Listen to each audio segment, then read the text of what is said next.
Welcome back to Harny Revenge, where we tell true stories of courage, justice, and the strange power that appears at the very moment you say enough. Today, I bring you a story that will make you reconsider everything you once believed about family bonds and what is called unconditional love. This is the story of Julie Harris, 57 years old, a woman who gave more than 3 decades of sacrifice for her son, only to discover love without boundaries is not love, it is permission.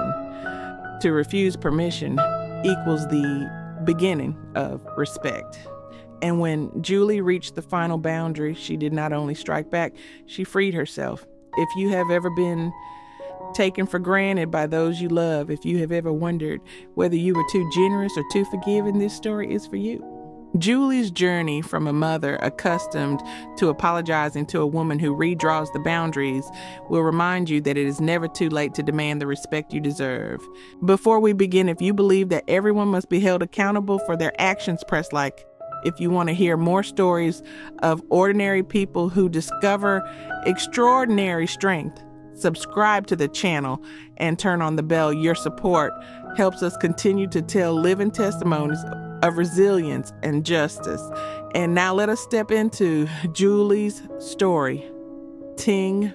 The phone lit up on the kitchen table where the coin-sized burn mark from the kettle years ago still felt warmer than the wood around it. My son's message appeared brief as an unpaid bill. Mother does not need to come to the wedding for ease. A single period. Then silence. No mom, no clumsy apology, no half-hearted embrace. Just one command telling me not to be present on the day his life turned a new page. I stood looking at the screen for a full 5 seconds, hearing the clock tick, tock, like a needle stitching shut a torn seam. Then I set the cup down. Clang, a single small note, enough. I opened the leather notebook that had been with me for 2 decades. I wrote 4 words, keep men to learn. Then I added beside them, smaller, like a reminder no one but me needed to hear it. No mother's seat, =, no contract. 3 hours after the message, I stopped waiting for a correction. I brewed coffee again. I wiped the table along the grain of the wood, each stroke a straight corridor of thought. The smell of coffee touched my nose, pulling back memories of mornings driving my son to exams, of evenings transferring tuition fees with the short note semester fee. On time. I pressed call to Nora. The phone rang barely 1.5 beats before she picked up. I know, Nora said, her voice flat as glass. No pity, no pouring fuel. What plan, ma'am? I reached for the file shelf by the kitchen, the plastic box labeled Venue Addenda Family. I pulled it out. Swish! The binder cracked faintly, its thick pages heavy, every corner pinned by brass clips. The old plan, I replied. Addendum B, the clause of parental presence from both sides. Signed already. They forgot. Nora inhaled softly, the sound like breath sliding along the rim of a porcelain cup. Do you want to retaliate? No, I said. I want structure. On the other end, I heard the clatter of keys like clauses being counted. Nora read slowly to confirm our shared memory. Clause 2.1, parents of both sides present in the front rows during the ceremony.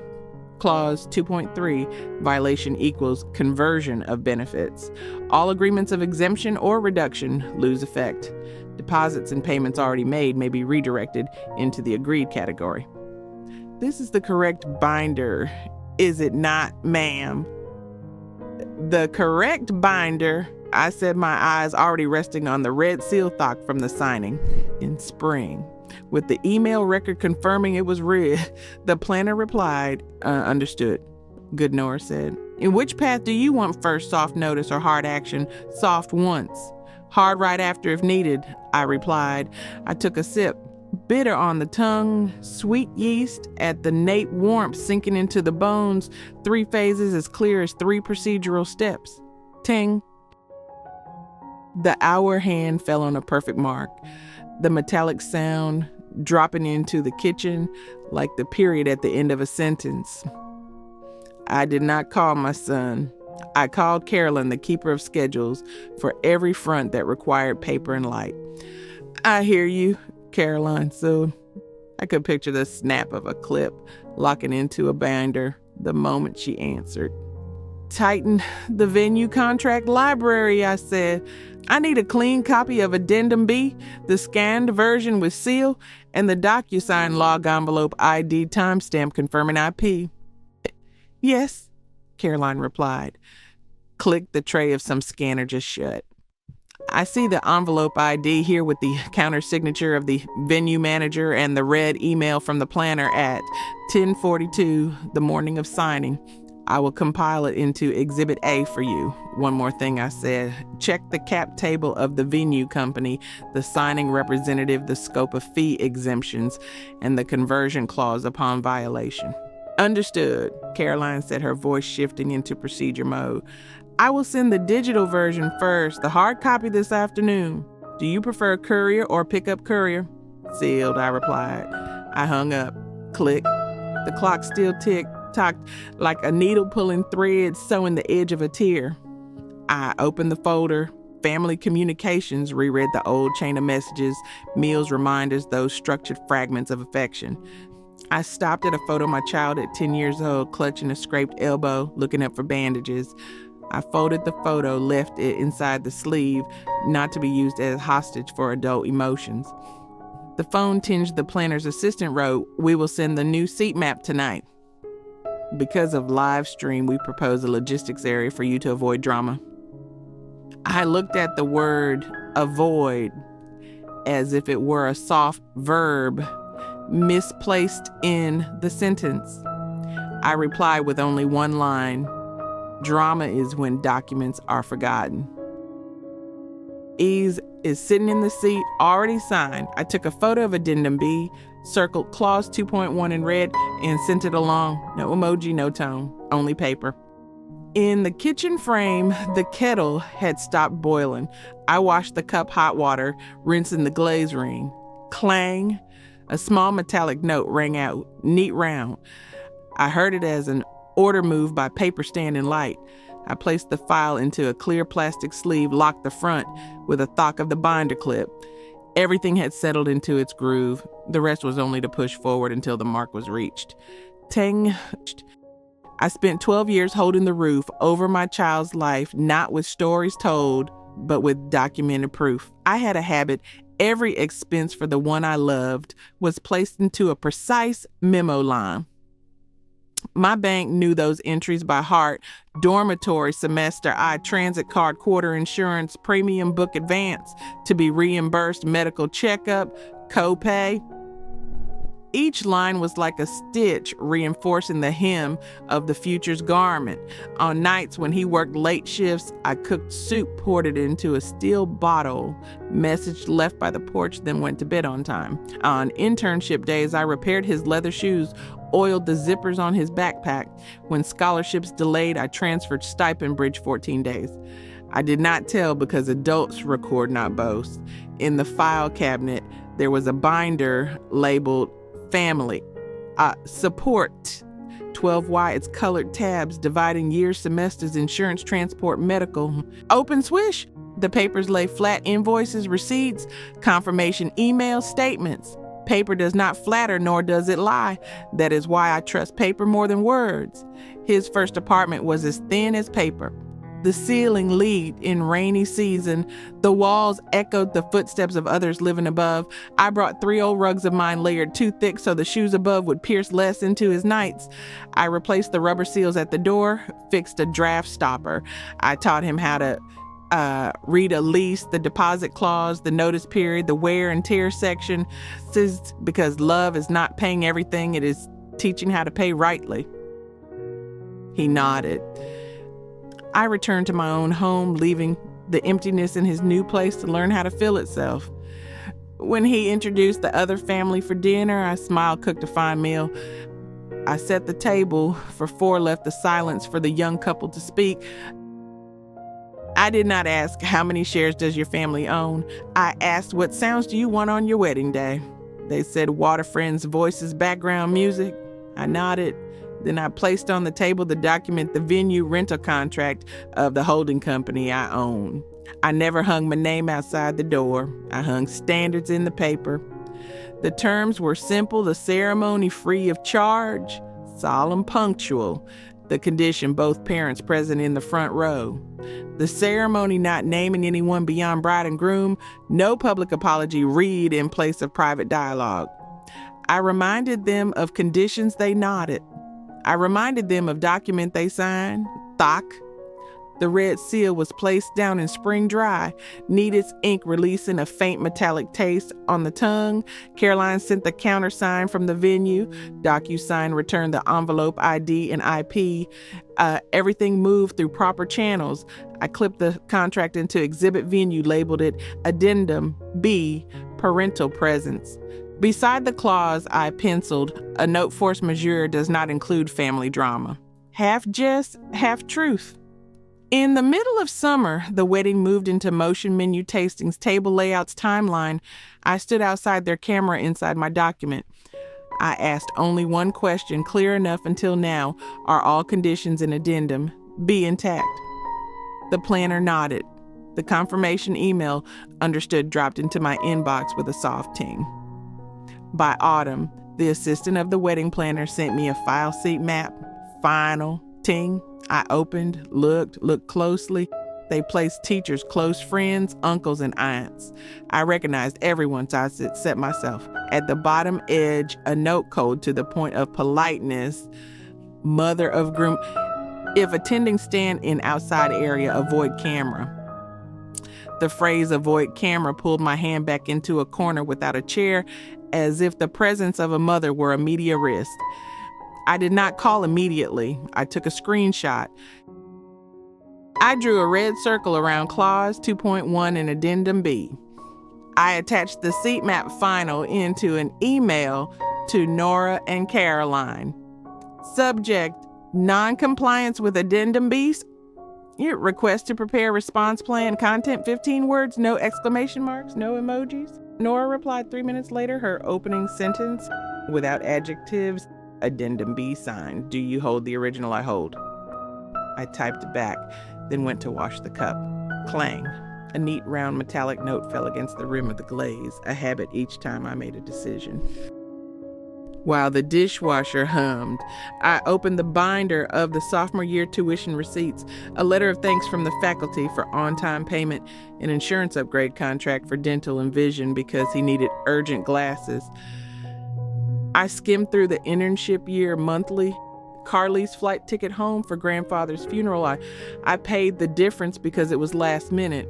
The amount did not matter, only the path, proper channel, foolproof. At the section wedding, I pinned the timeline, hold date deposit, waive due to hold an audio agreement, no songs containing hostile words, the precise ting of the scheduled hour so it would not be late.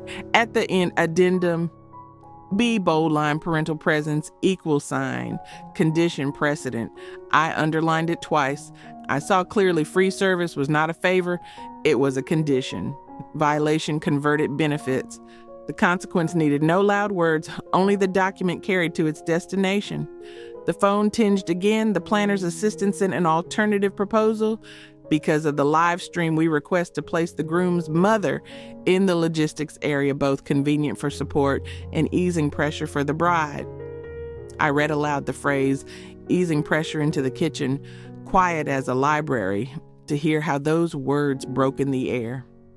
They broke like a candy falling onto wooden floor. Not painful, but bare. I replied, drama is when documents are forgotten.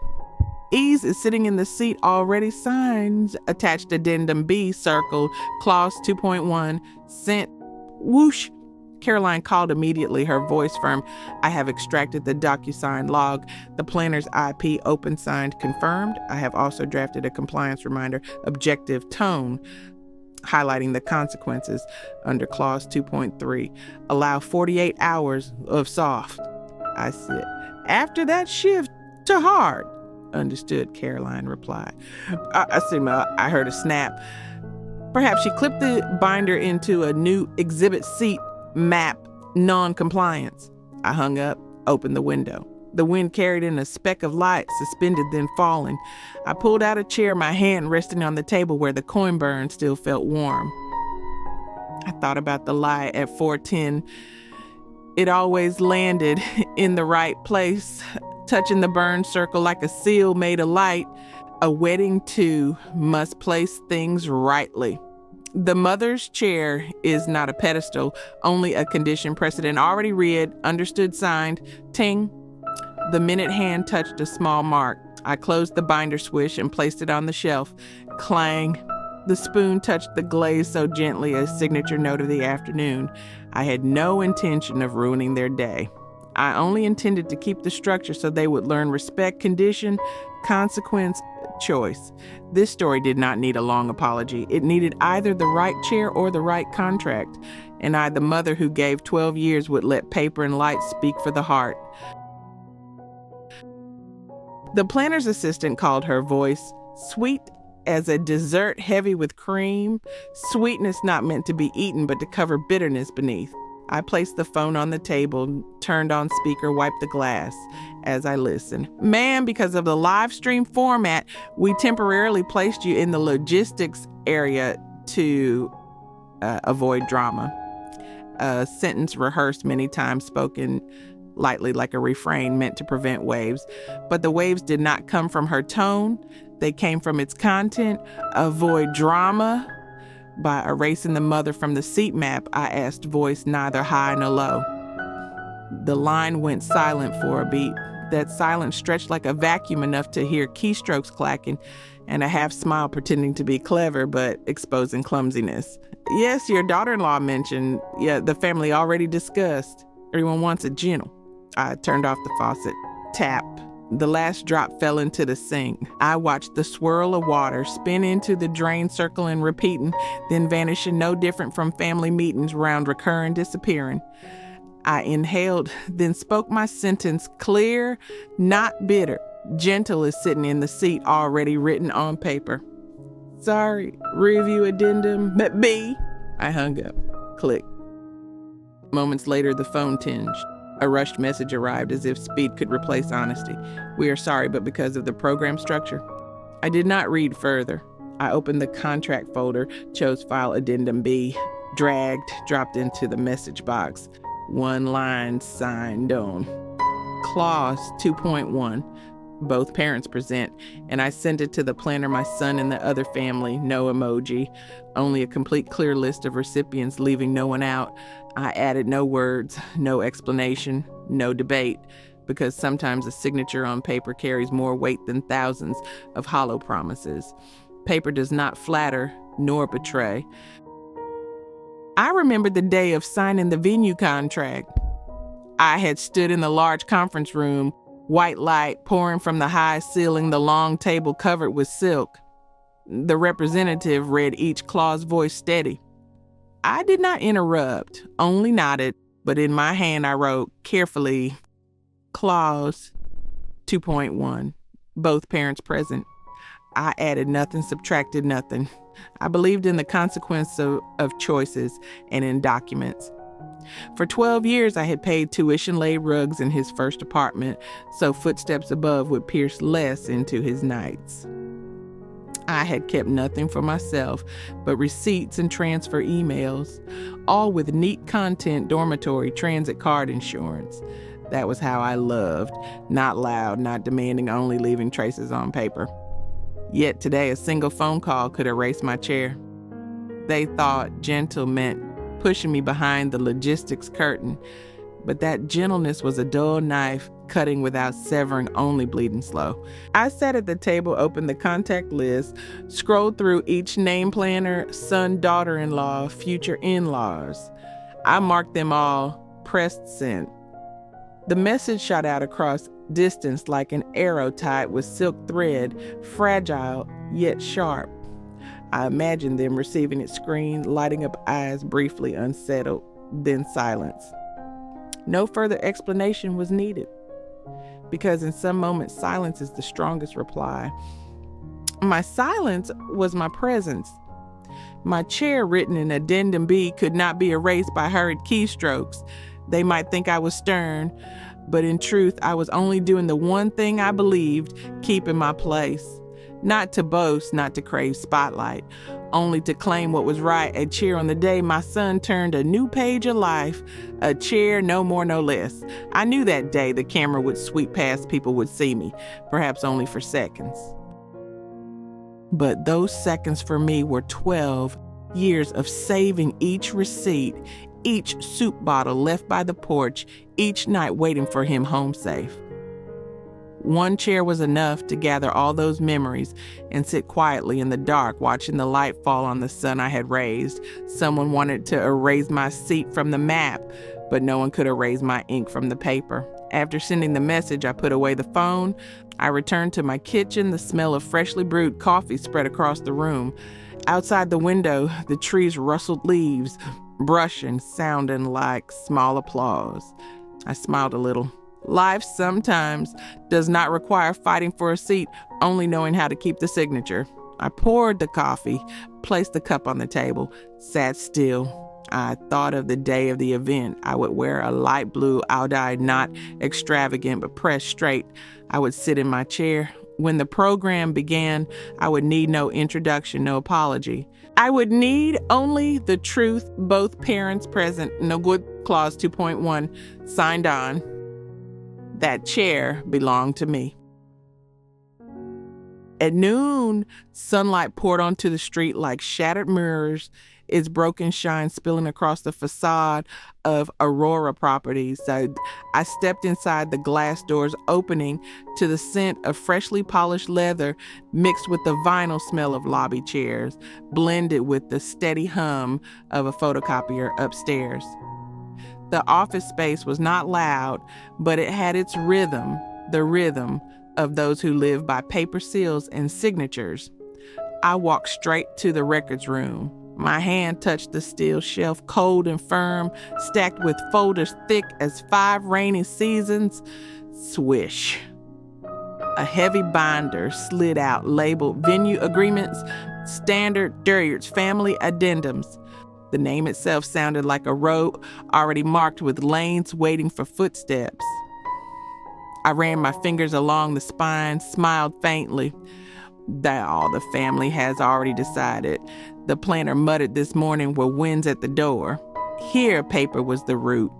I chose a clean copy, placed it on the table. Black pen, white paper. I added a new clause. If the condition of parental presence is violated, the right to free use of the venue immediately ceases. All deposits and service fees are redirected into a scholarship fund under the bride and groom's names, dedicated to poor students in service logistics and kitchen training. I stopped, looked at the line I had just written. Not punishment, not revenge, only placing money where it belonged. If they saw parents as a burden, then that very burden would become the hand that lifted children, learning to cook, to build tents, to set the stage for others' ceremonies. A circle of fairness without a single quarrel needed. Carter, the in-house lawyer, entered. He wore a white shirt, the smell of fresh ink still clinging to his hands from another signing. I handed him the file. He read slowly, line by line, word by word. No frown, no crease, only a nod. Lawful, clear, no defamation, no emotion. I nodded back. Thock. The red seal stamped down, ink spreading like a mark of destiny. Date and hour filled, recipients listed, ting. The internal fax signaled successful delivery, then printed the confirmation sheet, cold and different but exact. I looked at the names on the addendum, the planner, the organizers, the other family, my son and myself, all bound to read, bound to know, bound to understand that the seat was not a favor, but a conditioned precedent. A mother's chair could not vanish with a keystroke or a half smile. As I left the records room, I walked through the long hallway where old black and white photographs hung, the opening of a convention center, a couple cutting a ribbon, the word Aurora fixed on the wall like a permanent mark.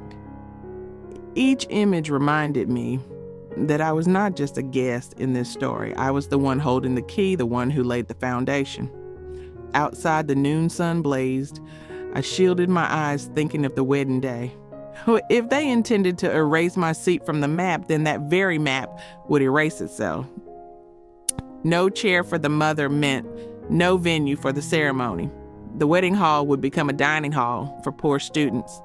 And every live stream, every spotlight, every note of music would shut down the moment the basic condition was ignored. The chair was not only a seat, it was an axis. And today I had turned that axis back toward myself. I sat before the screen, the blue light of the computer reflecting on my face. No longer private messages, no longer words over the phone. Now it was paper. Paper scanned, bearing signatures, seals, and words that could not be withdrawn. I composed the letter, each word short, hammered like nails. My children. The venue, free, proper, beautiful, was secured for you from the beginning with one condition: both parents present in the front row. If the condition is not met, the contract shifts, deposit plus fees will be redirected into the scholarship fund. Bride's name and groom's name. It is fine if I do not attend, but the contract will. Signed under camera, Mother. I paused at the last word, watched the cursor blink, then pressed or send. Tink, tink, tink. 3 notifications arrived in quick succession like the pounding of war drums. The planner, my son, the other family, all reacting at once as if sitting together and witnessing a weight drop onto the table. I did not open immediately. I stood, walked to the kitchen. Each action now had to carry weight, carry rhythm. I filled the kettle, lit the gas. Hiss! The blue flame ran straight, underlining the final sentence of the letter I had just sent. I placed the spoon on the plate. Clank. The sound rang out short, yet resonant. A signal it was time to read. I returned to the table, opened the first message. Mother doing this suffocates us. My son? I looked at the line, as if hearing his breath quicken behind the screen. In that tone, there was blame, there was worry, but also a trace of fear. Fear not of his mother, but of the binding edge of a signature. I did not blame him. He had grown up in soft arms and now met the sharp edge of law. Suffocation was natural. The second message, sister, our family.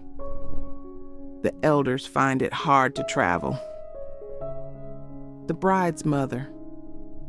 That sentence was like a veil draped over the real reason. Elders find it hard to travel. Yes, hard, but not impossible. I heard in it a retreat, an excuse to bypass what had been signed, but difficulty is not a right to erase a chair. The third message. Perhaps we can make an exception because family. The planner. The planner always knowing how to use soft words. Exception, a word that sounds humane, but in truth is a double-edged blade. An exception today becomes habit tomorrow. From one chair to 2, then to an entire row erased. Every family invokes the word family, but how many remember the meaning of commitment? I typed my reply. Not more, not less. One line to all 3. Exception, =, new contract plus camera. I pressed send. Silence. The screen glowed blue, then dimmed, no more tings. I knew on the other side they were debating. The planner, swiveling in her chair, checking the clock. My son tugging at his hair. The other family whispering among themselves, anxious, angry, powerless. I sipped my tea, bitter at the tip of the tongue, sweetness seeping down the throat. A flavor identical to a contract.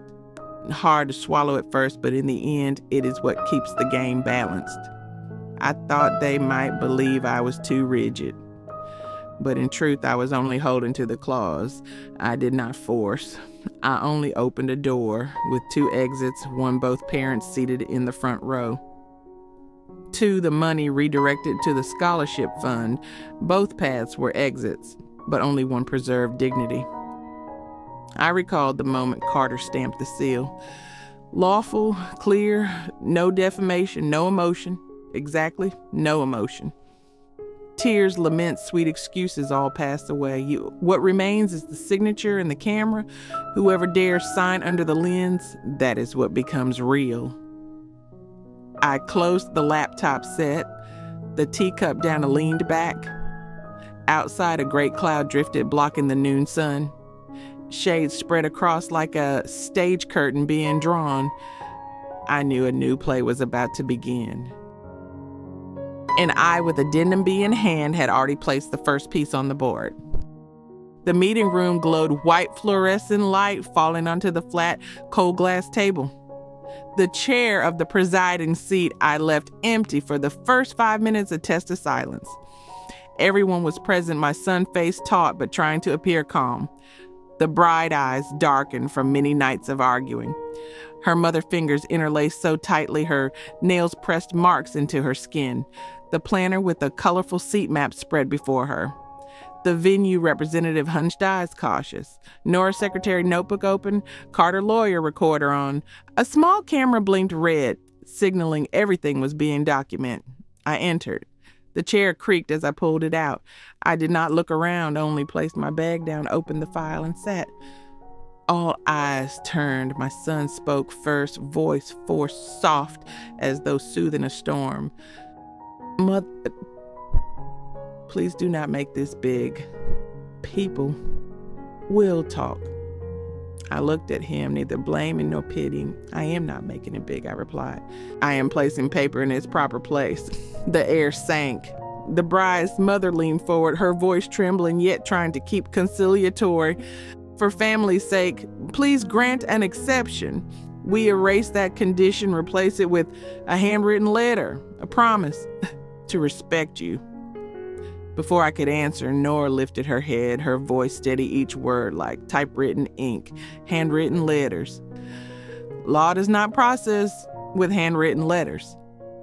The planner rushed in, unfolding the new seating chart. Cold, bright squares spread like a chessboard, arranging people into soulless pieces. We kept your seat in the third row with the aunts. The live stream will try to avoid your face if you do not want to appear. I placed my finger on the table. Tap, tap, tap, 3 times, firm rhythm. The room stilled. I spoke slowly, each period distinct. Option A, keep the date, keep the mother's chair in the front row. With both parents, keep the ceremony clean. Option B, cancel the free privilege. All deposits plus fees redirected into the bride's name and groom's name. Scholarship fund announced on stage, no one shamed. Both are beautiful options. Choose. Sign under camera.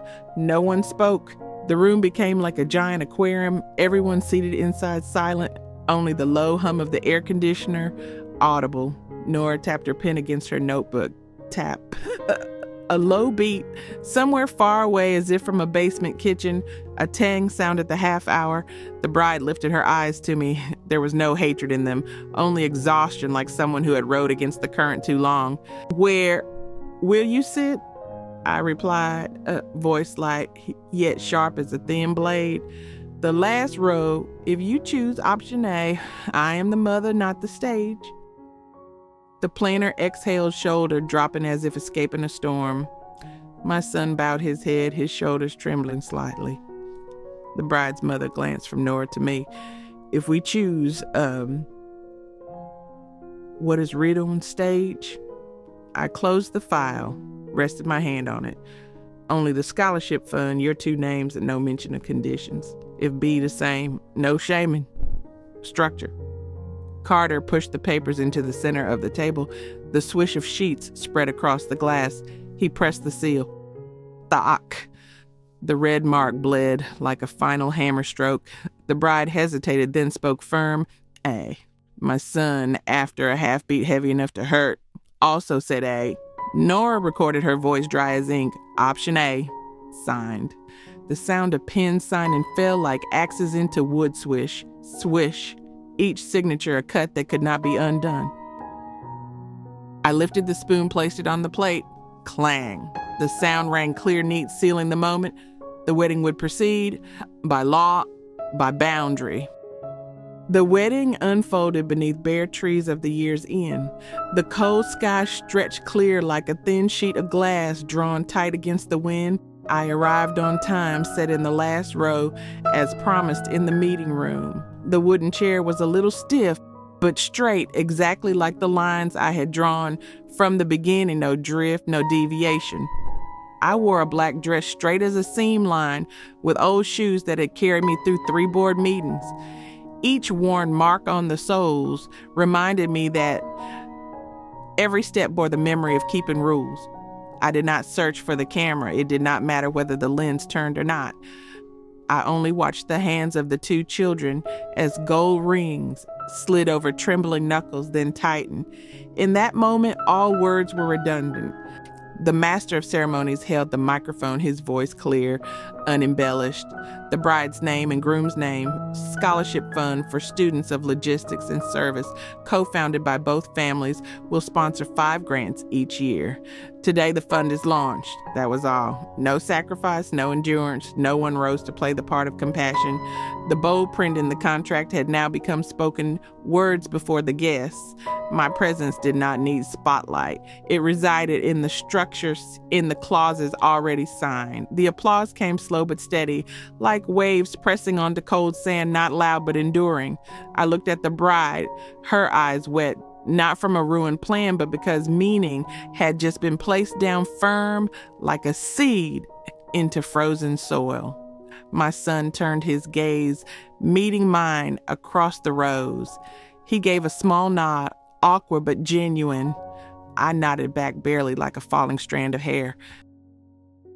That brief instant, unseen by any camera, was enough for me to know he understood. During the banquet, as glasses of wine lifted and laughter spread and burst, I noticed another detail.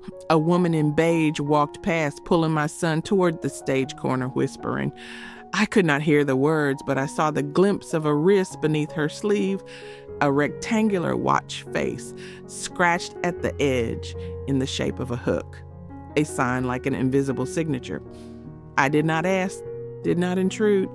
I only sipped water from the glass, hearing the soft clang as rim touched spoon, a tiny metallic note, but in my ears it rang long.